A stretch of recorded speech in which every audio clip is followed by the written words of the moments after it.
There's recording.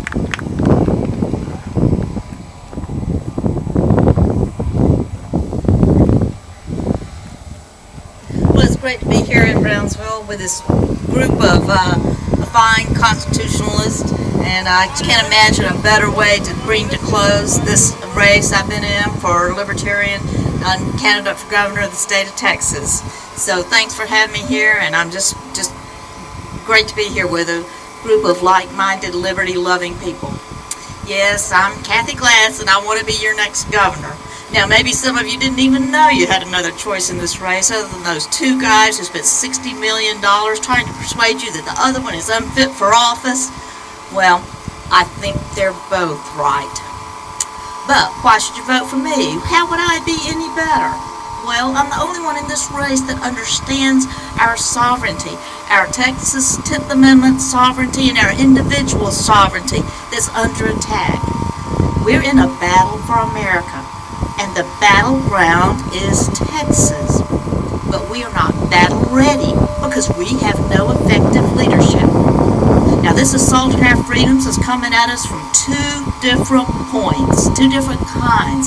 We've got the attack from our southern border due to an insecure border, and we've got this assault from the east, from Washington, D.C. to this avalanche of unconstitutional federal acts. I'm the only one in this race who understands these dual threats, much less have the plan to defeat it, and the will, the guts to do so. Let me go through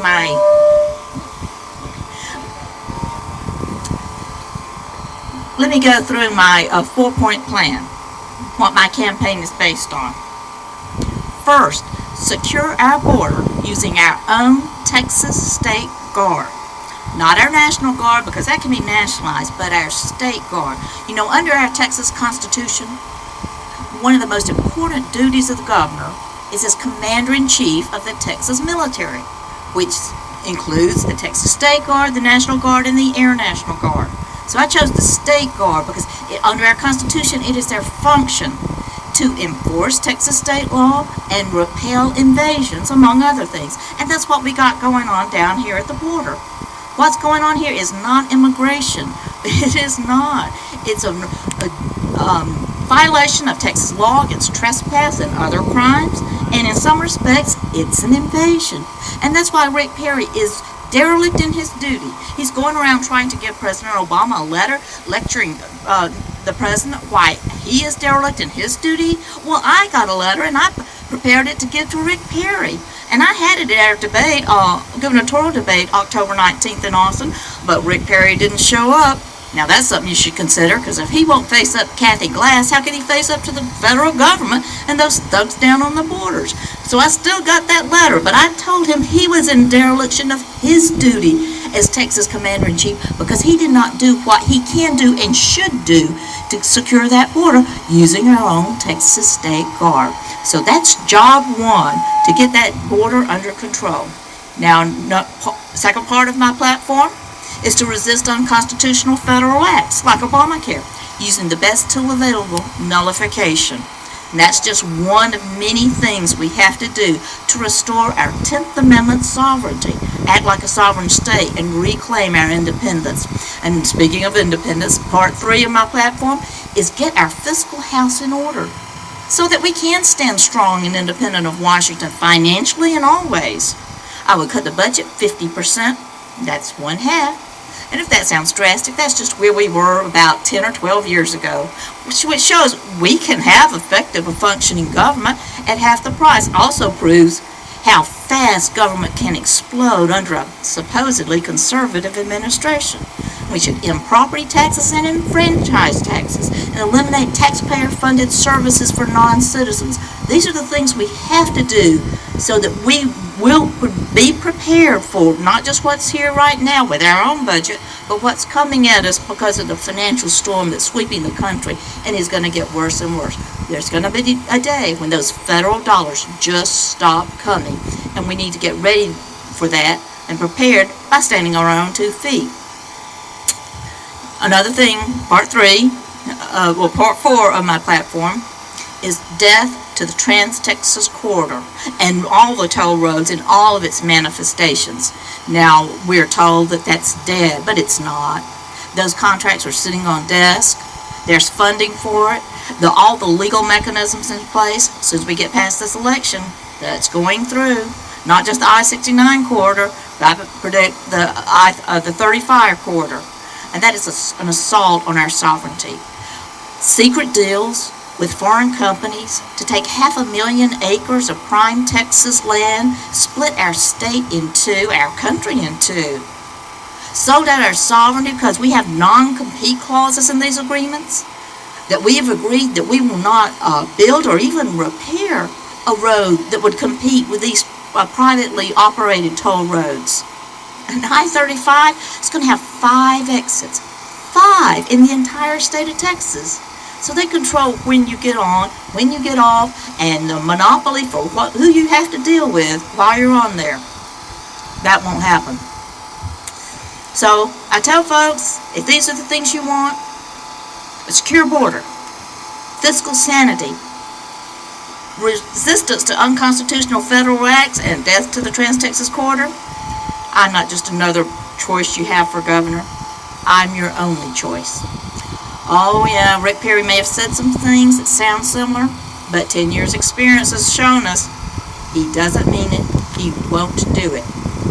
Tell your friends if they're thinking of voting for Rick Perry, again, they know they're voting for the man they wish he were and not the man that 10 years experience has shown him to be. And that's a wasted vote. Anytime you vote for someone that you know not only does not share your goals, but is actively working against them, you are wasting your vote. I've heard it said that people like me think I would make the best governor, but in this race, they're going to have to vote for the lesser of two evils. Well, I don't know which one they're talking about, which one they're picking, but I say all it takes for evil to triumph is for good men to vote for the lesser of two evils. That's exactly what got us in this shape. If we had started 10 years ago just voting for who we thought was right and who was best for the job, we wouldn't be in this dilemma. We were constantly voting for what we think is the lesser of two evils. But I don't know who's the lesser of two evils among the two top guys. I think maybe it's Bill White, because he at least would be ineffective.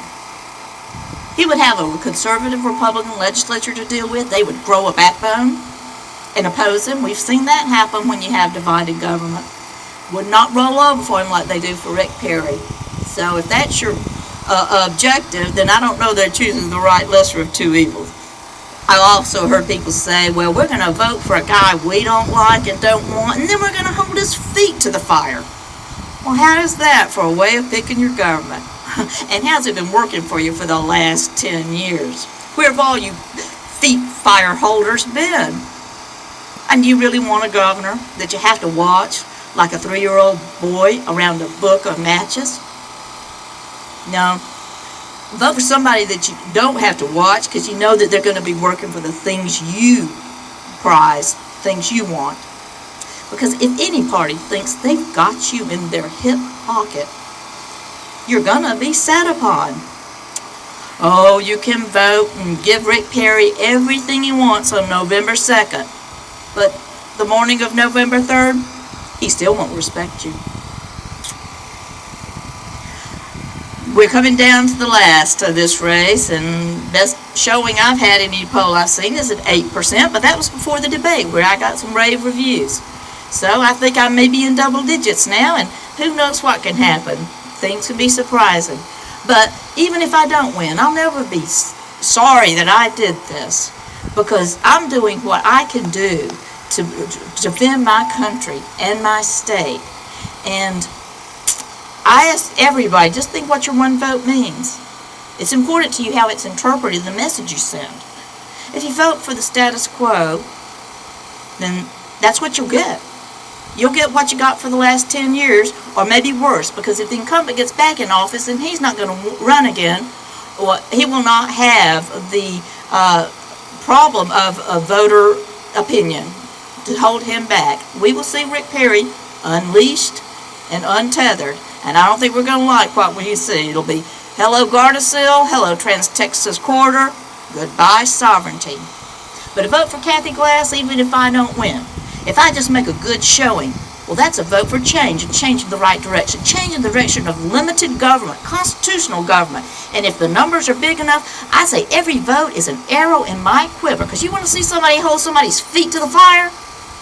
I'm the one. But you got to give me clout in the form of votes. A good, respectable showing. As they say, after this election, if we see that Trans-Texas Corridor coming back and we see that border continuing to deteriorate, I can call them out. And I have some clout if I've had a good showing in the polls. Kathy Glass gets 2 or 3%, maybe they won't care so much what I have to say. But Kathy Glass gets 15 or 20, 25%, they'll care. And that way I can continue to fight this fight, because I'm not going away. And I know you're not either, because I say to the people of the Texas and all Americans in the world, never retreat, never surrender. Thank you very much.